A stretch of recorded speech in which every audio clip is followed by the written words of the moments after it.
It's Thursday night. We just got back from our walk, and I realized on my way back that I haven't had dinner. So I just put a lasagna in the microwave. Don't judge me. And now I am on my bed and I'm looking at my to-do list. It's called To Do Soon. And it features fun things like call dentist offices to find out who takes my new insurance plus my daughter's insurance, which is different, and also make sure that they are open on Saturdays. Then I need to message one of my doctors. I need to do my taxes. I need to make a vet appointment for Nova, that guy right there. I need to make an appointment for my car. Being a grown-up is not fun sometimes. There is so much shit that you have to do on a regular basis just as maintenance, you know? But I know I'm not the only one. I know we're all in this together, so I thought I would just share. Hopefully it will help someone feel less alone.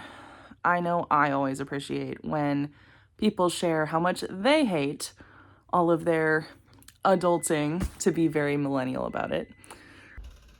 Oh, to be a dog and just relax in a dog bed that is much too big for you, but so comfy and cozy.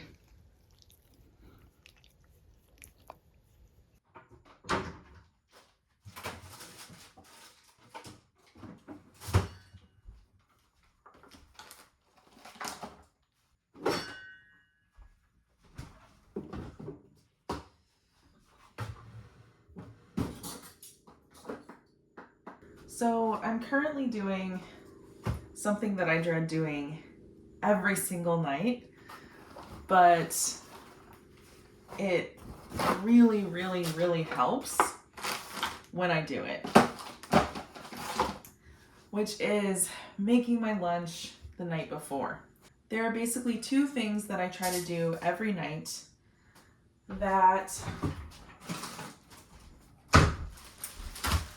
make it so that I'm not as rushed in the morning when I'm getting ready for work. And I say as rushed because the other thing that I have been working on for literal months and I'm still struggling with pretty much every single day is getting up when I want to get up.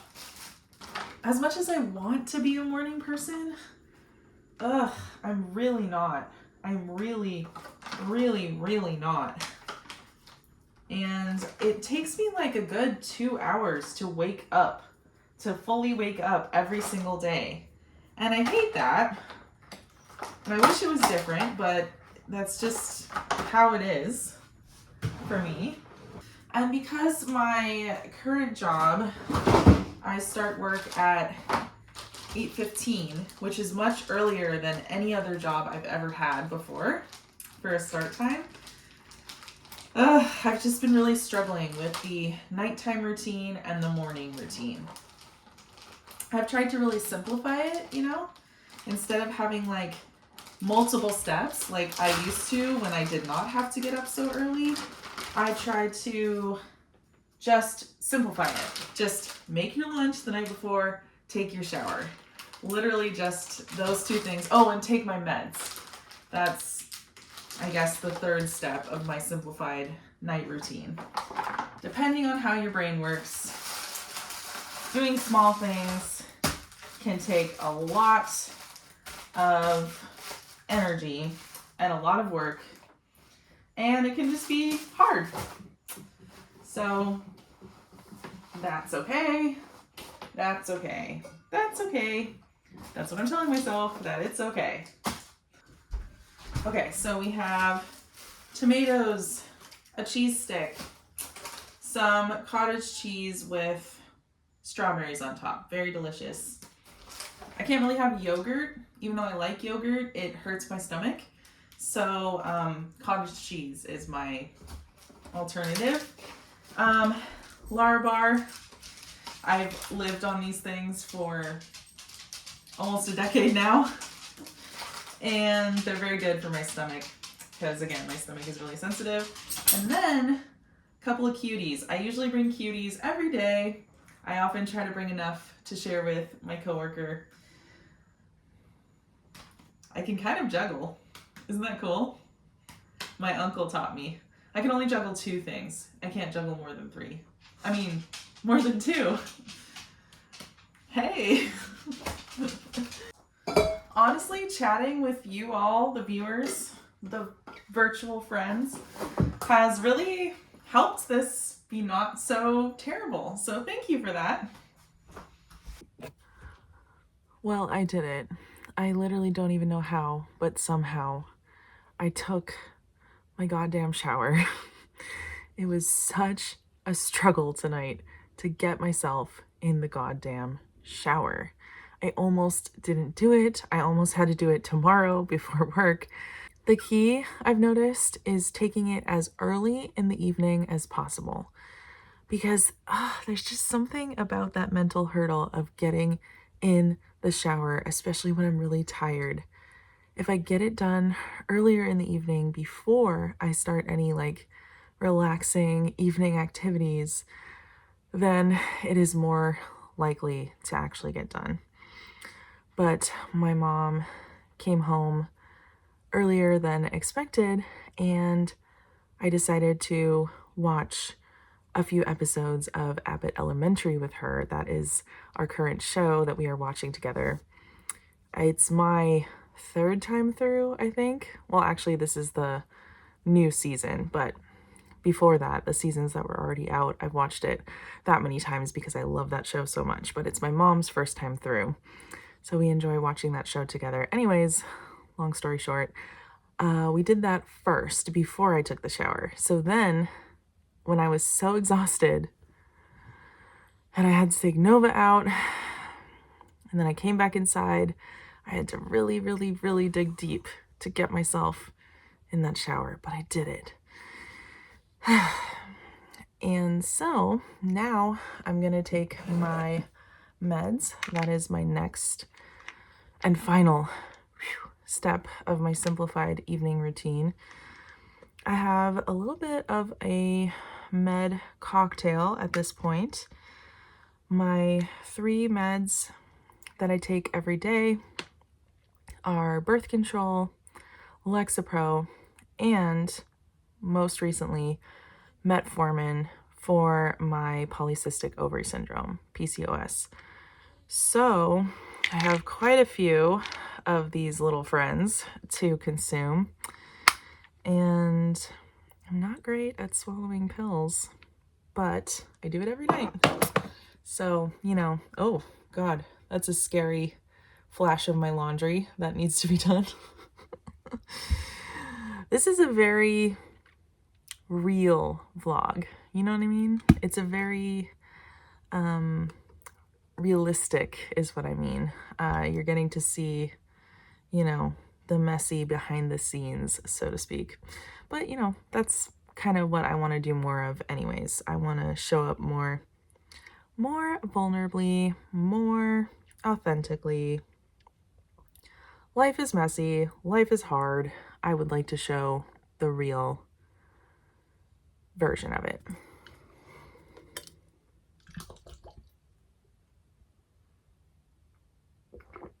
Success. Okay. First half is down. Do you like my shirt? Tough week. Get it? Because guinea pigs go wee, wee, wee. I had guinea pigs when I was a kid. Now that I've done my whole routine, I'm gonna go put in my Invisalign retainers, and I'm gonna go to bed. And then hopefully, fingers crossed, tomorrow morning I'm gonna get out of bed at 6:30. Let's see if I can do it. Good night.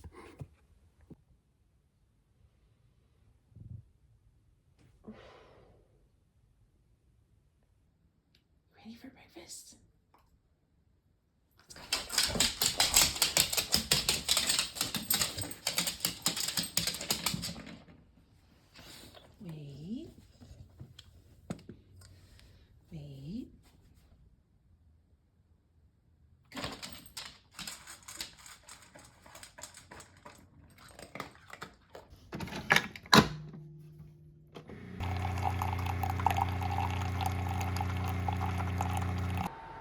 Well, my friends, I unfortunately did not make it out of bed at 6:30.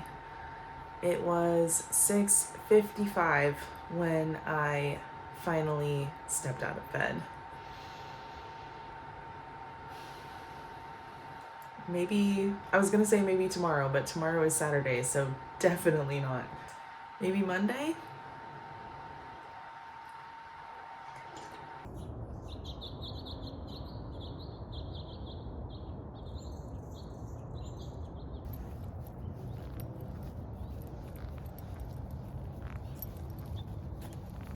Well, I made it to work early, so I'm just hanging out in the parking lot for a few minutes before going in. So I guess 6:55 was a little bit of an improvement, but I definitely want to keep working towards getting out of bed at 6:30. If anyone has any tips for that like have helped you, please let me know. And if you say put your phone on the other side of the room or your whatever you use as your alarm, I already do that. And literally I just grab my phone and I get right back in bed, and then I usually snooze my alarm. Ugh.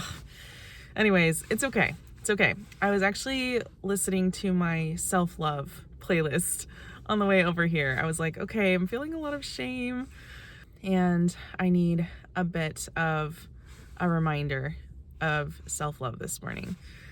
I've actually been trying to listen to my self-love playlist more. It's just a group of songs that I have gathered that feels like self-love to me and reminds me to love myself. The best two recent additions have been After the Storm and No More Hiding by SZA. No More Hiding is kind of my current favorite song, and I really feel those lyrics really deeply. The lyric that was really standing out to me this morning was "Cut me open to see what I'm made of." And I feel like that is what I'm doing right now in life, in my self-love journey, in therapy. I am really wanting to get to another level of self-exploration. When it comes to my queerness and my sexuality, when it comes to my childhood trauma and my attachment issues, when it comes to who am I, who do I want to be, and just what kind of life do I want to pursue for myself. I recently saw a TikTok that really stuck with me. It was, I think, on my birthday actually, or maybe the day before, but I talked to Annie about it when they were here for my birthday. Basically, the creator of this TikTok was saying that both avoidant attachment and anxious attachment are both unhealthy, right? Secure attachment is what hopefully we're all, going towards or wanting to go towards, working on. Avoidantly attached folks and anxiously attached folks are both avoiding something. The avoidant attached people are avoiding connections with others, and anxiously attached people, we are avoiding ourselves. And I was like, oh shit. Oh shit. Yes, yes, yes. 1,000% yes. Unfortunately, yes. So I haven't been able to stop thinking about that idea, and I've been trying to think of ways to connect with myself and stop running from myself. And one way that I'm trying to do that is I'm trying to be open to more somatic therapy. My therapist uses a lot of different types of therapy with me, and they are a somatic therapist. That is one of their main, I believe it's called, modalities. They have always kind of tried to weave somatic things into our sessions, but I usually, am not a huge fan, and I usually divert the conversation away, whether it's conscious or not. But this last session I had with them, I asked for it. I said, I'm really nervous about this. Like, I don't want to do it, but I feel like it would be really helpful for me to really focus on connecting with my body and my feelings and, feeling my feelings. And, so that process has begun. And, I think it's going to suck at first, but I think it will get easier over time. Everything does with practice. So yeah, that's kind of where I'm at with that. I might end the vlog here. I think I'm having like a slight little vulnerability hangover after sharing all the things that I've shared. So I think I might need a little break from making content for a few days. But thank you for watching. If you have made it this far, please put an emoji in the comments that represents self-love to you. And also, if you have any self-love songs that you think I should add to my playlist and that you just want to share with others, please put those in the comments as well. Maybe I'll make a comment with like a list of the songs that I have on my playlist, and then everybody can comment and add, yeah, let's do that. That sounds fun. I'll pin the comment and then everyone can add more self-love songs. Because hey, as we're working on things in our lives that we want to change, that we want to improve, we need to remember to love ourselves through the process. And when I say need, I don't mean that in like a, we need to do it. I mean like, let's do it.